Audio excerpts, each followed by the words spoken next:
Good MC दोस्तों, आप सभी का चौथे एपिसोड में हार्दिक स्वागत है। तो चलिए आज हम जानते हैं कि इस टॉपिक पे क्या बात होगी। तो आज बात होने वाली है अमीर बनने का पहला नियम, समय का पाबंद होना। हमारी सोच साकार हुई। हमने एक वर्कशॉप का आयोजन किया जिसका नाम रखा करो या मरो, जीवन में रंग भरो। इस वर्कशॉप में हमने लोगों को अमीर बनाने के नियम बताने थे और हमने अमीर बनने की चाह रखने वालों को अपनी वर्कशॉप में आमंत्रित किया। लेकिन यह क्या, इतने कम लोगों की उपस्थिति! लगभग 29 लोग शामिल हुए, बहुत कम। यह तो वह बात हुई, भरे बाजार में एक आदमी आकर खड़ा हो गया है। उसने बीच सड़क में अपनी जैकेट उतार दी। उसकी शर्ट पर लिखा हुआ था कि अगर किसी को 2,000 रुपये चाहिए तो वो आकर उसे ले ले। सभी हैरान होकर उसे ताकने लगे। उसके करीब आए मगर हिचकिचाने लगे कि उससे कैसे नोट हासिल करें। उन्हें कुछ सूझ नहीं रहा था। उन्हें भय था कहीं वो उनको उल्लू ना बना रहा हो। कुछ यह सोचकर आगे नहीं बढ़े कि शायद नोट नकली हो। भला वो असली नोट क्यों बांटेगा। सभी इसी उधेड़बुन और असमंजस में थे। कुछ लोग दूर खड़े परस्पर बात कर रहे थे, यकीनन कोई पागल होगा। खैर, कुछ लोग आगे बढ़े, उन्होंने नोट लिए और चुपचाप चल पड़े। कुछ तमाशबीनों ने हंसी उड़ाई और कुछ उससे बेपरवाह रहे। पर मैं आपको बता दूं, वो सच में सबका मददगार था, इसलिए वो 2,000 के एकदम असली नोट लोगों में बांटने आया था। मगर हैरानी हुई कि पैसों की चाहत रखने वाले लोग भी उससे कतराते नजर आए। ऐसा ही हाल हमारे कार्य शिविर का था। लोग अमीर बनना तो चाहते थे, धन किसको प्यारा नहीं लगता, मगर हाजिरी आशा से काफ़ी कम थी। खैर, जिन लोगों ने हम पर विश्वास किया वे सब हमारे साथ मन से जुड़ चुके थे। उस रोज़ कार्य शिविर की पहली क्लास थी। सभी क्लास में छोटे छोटे गोल मेज़ों के इर्द गिर्द बैठे मेरी प्रतीक्षा कर रहे थे। मेरी क्लास 10 बजे शुरू होनी थी। एक ने पूछा, कितना समय हुआ है? अभी 10 बजने में कुछ मिनट बाकी है, दूसरे का उत्तर मिला। इसका अर्थ इंतज़ार लंबा करना होगा। नहीं, सब गलत। मैंने तो सुना है अशोक जी समय के बहुत पाबंद हैं। 10 बजे कहा था तो 10 बजे ही पहुंचेंगे। फिर 10 बजते ही पूरा हॉल तालियों से गूंज उठा। सभी ने खड़े होकर मुझे सराहा एवं स्वागत किया। हॉल में प्रवेश करते ही मैंने एक शेर सबको नज़र किया। सफलता के साथ बस उन्हीं लोगों के संबंध होते हैं जो नियमानुसार चलते हैं और समय के पाबंद होते हैं। शेर के बाद, शेर मतलब यहाँ पे शायरी के बाद ही मैंने समय के महत्व को समझते हुए कहा कि जीवन का महल समय की घंटों मिनटों की ईंटों से चीना गया है। यदि हमें जीवन से प्रेम है तो सही यही उचित है कि समय को व्यर्थ नष्ट ना करें। खोई दौलत फिर कमाई जा सकती है, भूली हुई विद्या फिर याद की जा सकती है, खोया स्वाद चिकित्सा द्वारा लौटाया जा सकता है, पर खोया हुआ समय किसी प्रकार नहीं लौटाया जा सकता। उसके लिए केवल पश्चाताप ही शेष रह जाता है। दोस्तों, आज का शुभारंभ एक सवाल से करते हैं। आप में से कौन कौन अमीर बनना चाहता है? फिर वहाँ उपस्थित एक महानुभाव बोले, इसलिए ही हम सभी आपके पास आए हैं। अशोक जी, हम आपके पास ऐसे ही नहीं आए, शायद हमें हमारा नसीब खिंच लाया है। मैंने उसका उत्तर कुछ यूं दिया, चाह जिन्हें भी हो मंजिल की वो मेहनत से हासिल करते हैं। कर्म को बनाकर नसीब अपना संग जुनू को शामिल करते हैं। इसके पश्चात सुनीता नाम की एक लड़की ने शायरी कहने की इजाज़त मांगी, जिसे सहर्ष स्वीकार करते हुए मैंने कहा, हाँ हाँ, क्यों नहीं, कहो। तन्हा बैठे हुए ना देखो तुम अपने हाथों की या लकीरें, बांध के कमर सदा आगे बढ़ो, खुद लिखने को अपनी तकदीरें। सुनीता की इसी शायरी को सभी ने तालियों और गर्मजोशी के साथ सराहा।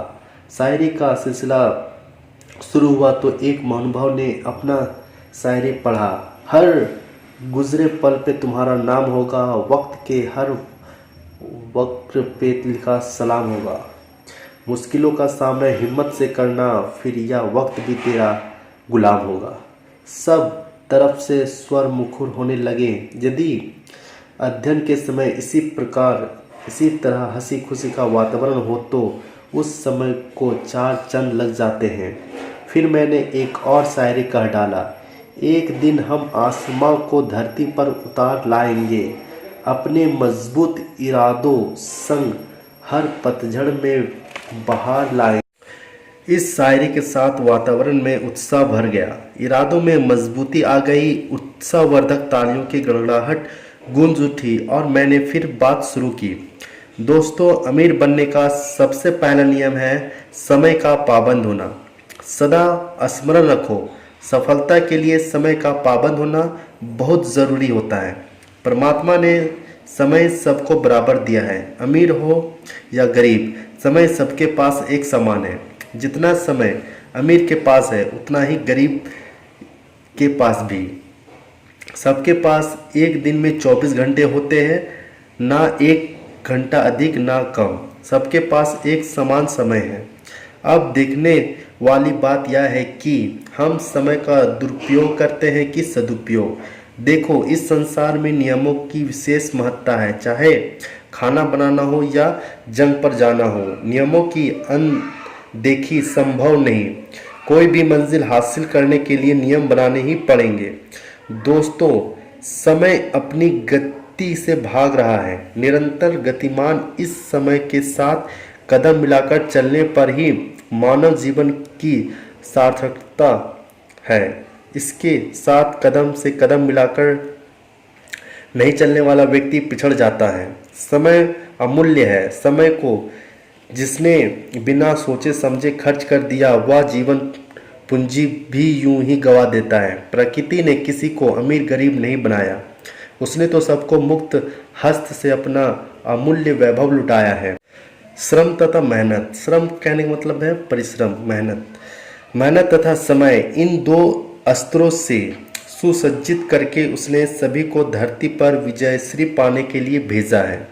मैंने आगे फिर दोहराया, दोस्तों, समय ही संसार में सच्चा मित्र है, क्योंकि जीवन से संबंधित हर पहलू समय के साथ बंधा है। लेकिन क्या हम समय के साथ सच्ची मित्रता निभा पाते हैं? क्या हम समय के साथ चल पाते हैं? समय कभी रुकता नहीं, थकता नहीं, विश्राम नहीं करता, निरंतर चलता उसका स्वभाव ही नहीं, अपूर्ण गुण भी है। क्या हम इन गुणों को अपने भीतर उतार पाते हैं? उत्तर है शायद नहीं। मगर सफलता के लिए सभी को समय के साथ साथ चलने का गुण अपने भीतर अवश्य उत्पन्न करना चाहिए, क्योंकि यही सफलता का रहस्य भी है और नियम भी। ए दोस्त, अंगुली पकड़ मेरे साथ चल, मंजिल की राह और आसान बनेगी। अगर तू साथ रहेगा, ना छोड़ेगा साथ, ये बात मुश्किल के हल का उन्वान बनेगी। वक्त हूँ निकल ना जाऊँ, पकड़ ले मुझे, सदियों मेरे नक्शे पे तेरी पहचान बनेगी। एक स्कूल के प्रिंसिपल मेरे बहुत अच्छे दोस्त थे। एक बार वहाँ इंग्लिश के अध्यापक की नौकरी निकली। ऐसे ही एक दिन मेरे मित्र का बेटा मेरे पास आया और बोला, अंकल, उस स्कूल में एक अध्यापक की अति आवश्यकता है। हाँ, इंग्लिश के अध्यापक की, मुझे इसका पता है। वह फिर बोला, अंकल, क्या आप मुझे वहाँ नौकरी दिला दे सकते हैं? दोस्त का बेटा था, कोशिश करना मेरा फ़र्ज़ था। मैंने उससे कहा, कल सुबह 10 बजे प्रिंसिपल जी के पास चले जाना, तुम्हारा काम बन जाएगा। परंतु वह तय समय पर पहुंच नहीं पाया। प्रिंसिपल को किसी अन्य काम के लिए ज़रूरी जाना था, सो चले गए। उसके पहुंचने में असमर्थ रहने पर दूसरे दिन वो मेरे मित्र का बेटा मुझसे मिला और अनावश्यक शिकायत करने लगा कि मैं वहाँ गया था मगर प्रिंसिपल जी मुझसे नहीं मिले। मैंने उससे पूछा, तुम समय पर पहुँचे थे? हाँ। कितने बजे? कोई 10:30 बजे। समय क्या तय हुआ था? 10 बजे। आधा घंटा ही तो देरी से पहुँचा था, क्या फ़र्क पड़ता है? मैंने उसे समझाया, वही आधा घंटा तुम्हारी नौकरी हाथ से जाने का कारण बना। सदैव याद रखो कि जो व्यक्ति समय की कदर नहीं करता, समय उसकी कभी कदर नहीं करेगा। समय की अहमियत और सार्थकता को पहचाने, तभी जीवन में आप सफलता की सीढ़ियाँ चूम पाओगे। इसे जीवन में यदि अपनाओगे तभी सब सुख को पाओगे। दोस्तों, कभी अपने अनमोल समय को फिजूल मत गवाओ। समय अपना हो या औरों का, समय को कभी नहीं गंवाना। ईश्वर चंद्र विद्यासागर समय के बड़े पाबंद थे। जब वे कॉलेज जाते थे तो रास्ते के दुकानदार अपनी घड़ियां उन्हें देखकर ठीक करते थे। परमात्मा एक समय में एक ही क्षण हमें देता है और दूसरा क्षण देने से पूर्व उसे पहले वाले क्षण को छीन लेता है। यदि वर्तमान काल में उपलब्ध क्षणों का हम सदुपयोग नहीं करते तो वे एक एक करके छीनते चले जाएंगे। अंत में खाली हाथ ही रहना पड़ेगा। अपने लक्ष्य पर सदैव केंद्रित रहे, उसे प्राप्त करने की प्रबल इच्छा शक्ति को सदा मन में जगाए रखे। यदि आपको मंजिल पाने की चाह है तो प्रतिदिन उसका दिशा की ओर निरंतर बढ़ते रहने का प्रयत्न करते रहें। रोज़मर्रा के जीवन में आपको अपनी उन्नति का निरीक्षण भी करना पड़ेगा कि आप प्रगति की ओर कितना अग्रसर हुए हैं। आपको प्रतिदिन अपने कार्यों की सूची तैयार करनी पड़ेगी ताकि समय की प्रतियोगिता के विषय में जान सके। प्रत्येक माह कामों की सूची अवश्य देखें ताकि सारी स्थिति साफ उजागर हो। तभी आने वाले महीनों की रूपरेखा भी उसी के आधार पर बन पाएंगी। फिर इसके बाद की सूची और बेहतर बनाने की सोचें। शर्मा जी, मैंने सही कहा ना? फिर शर्मा जी ने मेरी बात को अनुमोदन किया और कहा, जी अशोक जी, हमें ऐसी ही सूचियों से मालूम पड़ेगा कि हमने एक माह में कितनी प्रगति की है तथा हमारे प्रयत्नों से हमें क्या प्राप्त हुआ है। तभी हम सफलता का सही आकलन कर पाएंगे। हमें मास्टर जी ने समझाया कि थोड़ा थोड़ा काम रोज निपटाना, 1 महीने के भीतर आपका सारा काम समाप्त हो जाएगा।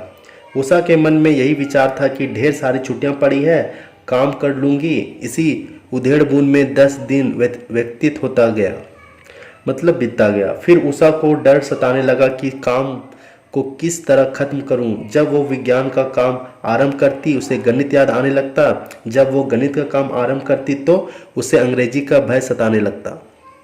परिणाम यह हुआ, समय पर उसका काम पूरा नहीं हो सका। एक ऐसी भी चीज़ है जिसे एक बार खोने के बाद कहीं नहीं पाया जा सकता, और वह है समय। एक बार हाथ से निकला हुआ समय कभी हाथ नहीं आता। कहावत है, बीता हुआ समय और कहे शब्द कभी वापस नहीं बुलाए जा सकते। समय परमात्मा से भी महान है। भक्ति साधना द्वारा परमात्मा का साक्षात्कार कई बार किया जा सकता है, लेकिन गुजरा हुआ समय पुनः नहीं मिलता। समय ही जीवन की परिभाषा है, क्योंकि समय से ही जीवन बनता है।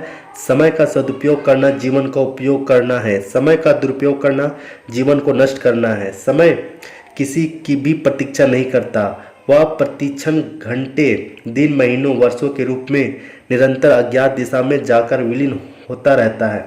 समय बर्बाद मत करो, क्योंकि समय से ही जीवन बना है। निस्संदेह वक्त और सागर की लहरें किसी का प्रतीक्षा नहीं करती।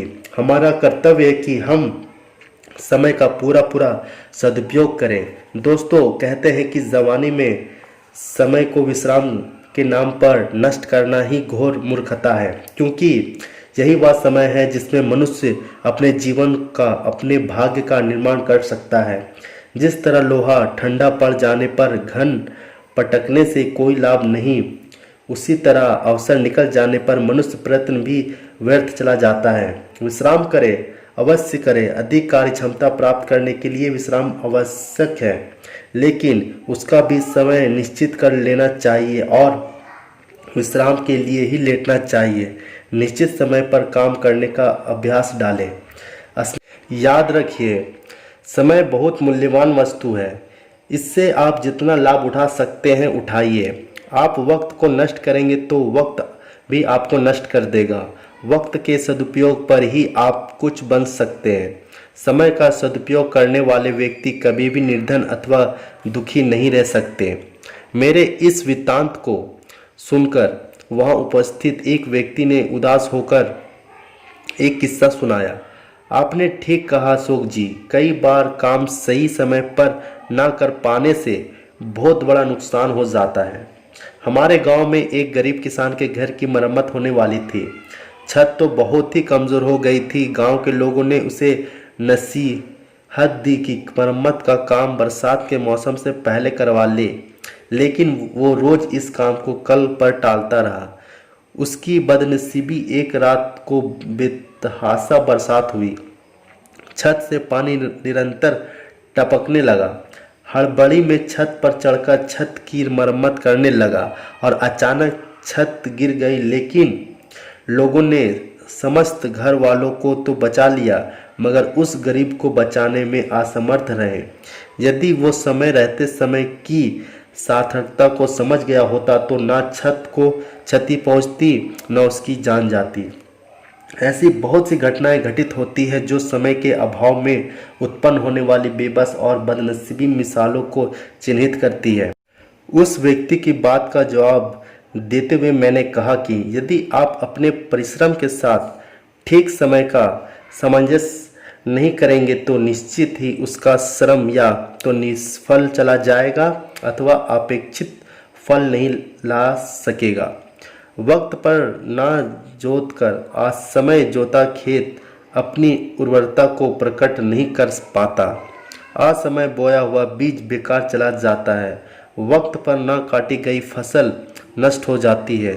संसार के प्रत्येक काम के लिए निश्चित वक्त पर ना किया हुआ काम कितना भी परिश्रम किए जाने पर भी सफल नहीं होता। प्रकृति का प्रत्येक कार्य एक निश्चित वक्त पर होता है। वक्त पर ग्रीष्म तपता है, वक्त पर पानी बरसता है, वक्त पर शीत आती है, वक्त पर ही शिशिर होता है और वक्त पर ही बसंत आकर वनस्पतियों को फूलों से सजा देता है।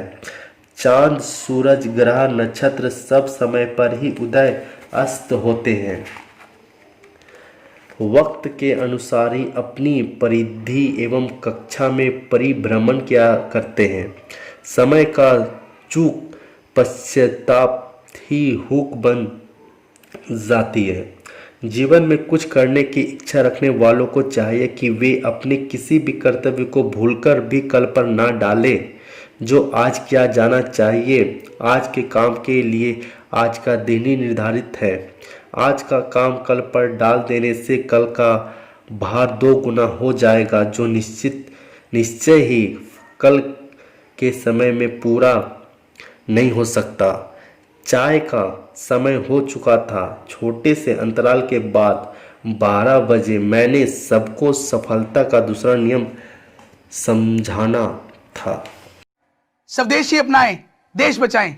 गुड टाइम से दोस्तों।